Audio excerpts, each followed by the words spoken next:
Sawa, na tuko tayari? Sawa, kama tuko tayari sawa.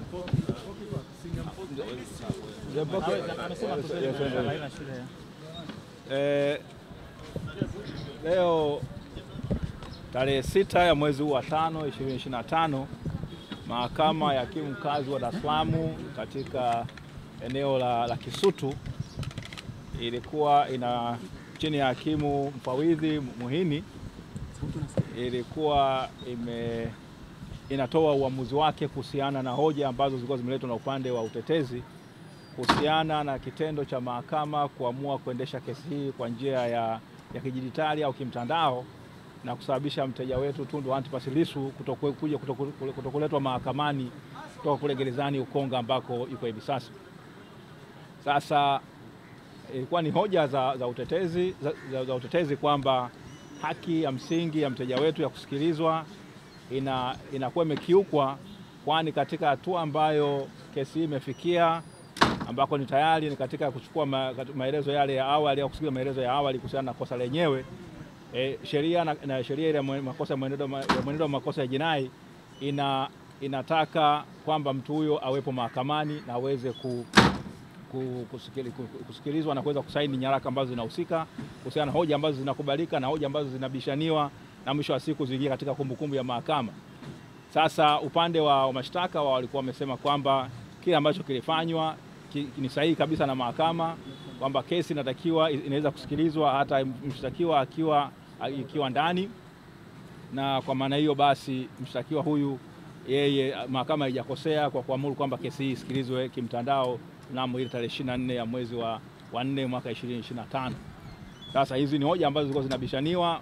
Upande wa utetezi ulikuwa umainisha vipengele vingi sana: haki ya mteja kusikilizwa, kuonana na mawakili wake, haki ya ndugu na jamaa na marafiki na umma kuweza kushiriki katika hiyo kesi, na vile matendo ambayo maafisa wa magereza walikuwa wamezuia mawakili wasiweze kumuona mshtakiwa kule katika gereza la Ukonga. Katika uamuzi wake hivi leo, hakimu Muhini amesema kwamba kile ambacho kilifanywa na mahakama cha kuamuru kwamba kesi hii isikilizwe kwa njia ya mtandao kilikuwa ni sahihi, kwamba kanuni zile ambazo zimetengenezwa na Jaji Mkuu zinaruhusu na kwamba zilikuwa hazikiuki kitu chochote kile. Lakini akaendelea kusema kwamba mahakama hii haina mamlaka ya kuweza kuamrisha afisa magereza namna gani ya kuweza kukaa na huyo mshtakiwa kule magerezani. Basi akasema kwamba hiyo ni swala ambalo alikuwa mbele yake. Lakini akaja akatoa amri, akaja akasema kwamba kwa kutokana na kuzingatia ibara ya 13 ibara ndogo ya 6A ya Katiba ya Jamhuri ya Muungano wa Tanzania na mazingira ambapo mteja amekuwa au mshtakiwa amekuwa akikataa kushiriki katika kesi hii kwa njia ya kimtandao, na kutokana kwamba kuna nyaraka mbalimbali ambazo zitakiwa kusaini mwisho wa siku kesi inapokuwa imesikilizwa, basi misingi ya haki na misingi ya kusikilizwa kwa kesi kwa misingi ya haki inadai kwamba mshtakiwa Tundu Antipas Lissu aletwe mahakamani Kisutu na aweze kusikilizwa, kesi yake isikilizwe mbele ya pande zote, kwamba upande wa utetezi, upande wa mashtaka na vile mahakama iwepo, umma uwepo uweze kuhudhuria kesi hiyo. Sasa kwa masingio basi ile amri ambayo ya kusikilizwa kesi hii kwa njia ya mtandao ambayo ilikuwa imetolewa na hakimu mnamo ile tarehe 23 na 24 ya mwezi ule wa 4, ile amri imewekwa pembeni na mahakama imeamuru kwamba kesi hii itakuendelea sasa kuanzia tarehe 19 ya mwezi huu wa 5 2025 itasikilizwa kwa njia ya mshtakiwa kuwepo mahakamani, kwamba Tundu Antipas Lissu atatakiwa aletwe na mkuu wa gereza la Ukonga kwamba hakikisha kwamba analetwa hapa mahakamani siku ya tarehe 19. Umma unakaribishwa kuweza kusikiliza kesi hii, lakini utatakiwa kuzingatia kwamba lazima ukae kwa amani, unasikiliza kesi kwa namna ya amani. Itasikilizwa katika koti namba 1 ya mahakama hii ya Hakimu Mkazi wa Dar es Salaam hapa Kisutu, na kwamba vile hata watakaokuwa wako nje basi waweze kukaa katika misingi ya amani bila kuleta vurugu yoyote ile katika mwenendo mzima wa kusikiliza kesi hiyo. Kwa hiyo basi ni kwamba mnamo tarehe 19 ya mwezi wa 5 2025 mteja wetu Tundu Antipas Lissu anatakiwa aletwe mahakamani hapa, na kwa maana hiyo kwa kweli tunaona kwamba haki imetendeka, kwamba mteja wetu sasa atafanikiwa kuwa na siku yake mahakamani. Wazungu watasema a day in court, kwamba atafanikiwa kwamba sasa wale ambao wanamtuhumu basi waweze kuleta ushahidi wao, na yeye vile vile aweze kujitetea, na sisi kama wakili wake tutakuwa tayari kuweza kumtetea. Ndugu Kibatala, unaweza kuendelea. Ndugu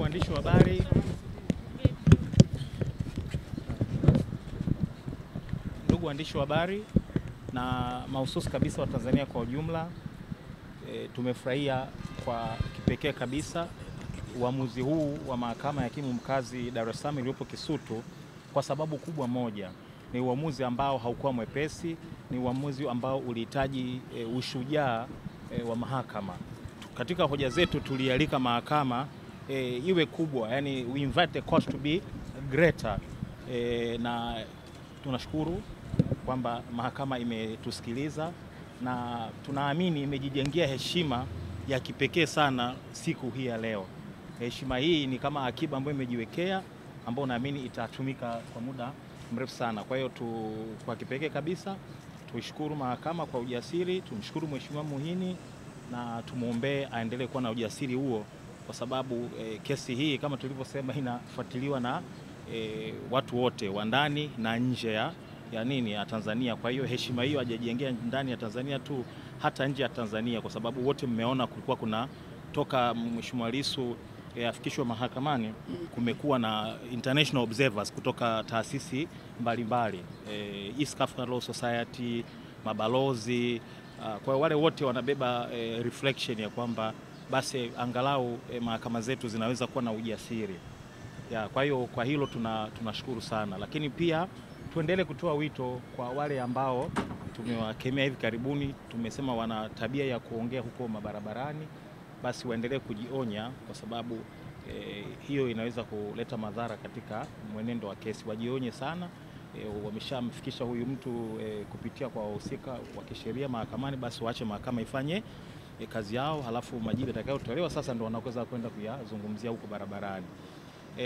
Lakini pia tuna report kwamba tulitoa ahadi kwamba tutapigania haki ya umma ya kusikiliza kesi, kwa sababu ingeset a very bad precedent kwa Kiingereza, yani ingetoa misingi mibaya sana kwenda mbeleni, manake ndio ungekuwa sasa ni mtindo. Kwa tuliahidi kwamba tutapigania haki ya wananchi kushiriki kwa mujibu wa sheria ambacho sasa hizi ni maarufu kabisa, kifungu cha kidogo cha kwanza cha sheria ya makosa ya jinai sura 20 hapo marekebisho mwaka 2022, kifungu ambacho kinatoa haki ya wananchi au umma kushiriki katika mashauri ya jinai. Kwa tunafurahi kwamba tumetimiza ahadi yetu kwa ujumla wetu kama jopo. Kwa hiyo nafikiri at least katika aspect hiyo hatuna deni. Sasa kunapokuwa na haki kuna responsibility pia. Kwa hiyo watu wetu tunawaomba, kwa sababu masharti ya mahakama ni kwamba wale wanaokuja kuhudhuria wajiconduct properly, yani wajitahidi kuwa na nidhamu. Sasa wasituangushe sisi ambao tumevuja jasho na damu mpaka kufikia uamuzi huu. Watakapohudhuria tarehe 19 waje kwa utulivu, ili wasitoe kisingizio kwa mtu awaye yote kwamba unaona sasa tulikuwa tunakwepa kitu kama hicho. Kwa wajitahidi waje kwa wingi kadri busara na nafasi inavyoelekeza, lakini watakapofika basi wajitahidi kubehave kama nilivyosema, ili wasituangushe sisi mawakili ambao tumefanya kazi ngumu kwenye mazingira magumu na tumefikisha ile gurudumu hapa lilikofika. Tunawashukuru pia waandishi wa habari kwamba pamoja na magumu yote ambayo mmepitia, tunajua baadhi yenu mlikuwa physical assaulted, mmezuiwa. Tunafahamu kwa mfano kuna mtu mmoja sitaki kumtaja jina lake, alizuiwa kabisa na askari fulani kwamba wewe hutaruhusiwa kuingia. Nafahamu kwamba take up that matter huko kazini kwake, wamewasiliana na taasisi ambazo zilimzuia, tunahope wameresolve. Lakini tunawashukuru kwamba mmekuwa steadfast, pamoja na kwamba kesi kulikuwa kuna hatari ya kuendeshwa katika namna tuseme tafsiri yetu ilikuwa ni ya kificho, lakini nyinyi mmetusaidia sana kudisseminate mwenendo huko nje na mpaka kila mtu akafahamu. Kwa hiyo mchango wenu ni wa muhimu sana. Kwa tunaomba lakini pia tunawapa pole kwa yale yote. Basi zaidi hayo tunawatakia kazi njema na Mungu akituongoza kutana tarehe 19 mwezi wa 5. Ni hayo.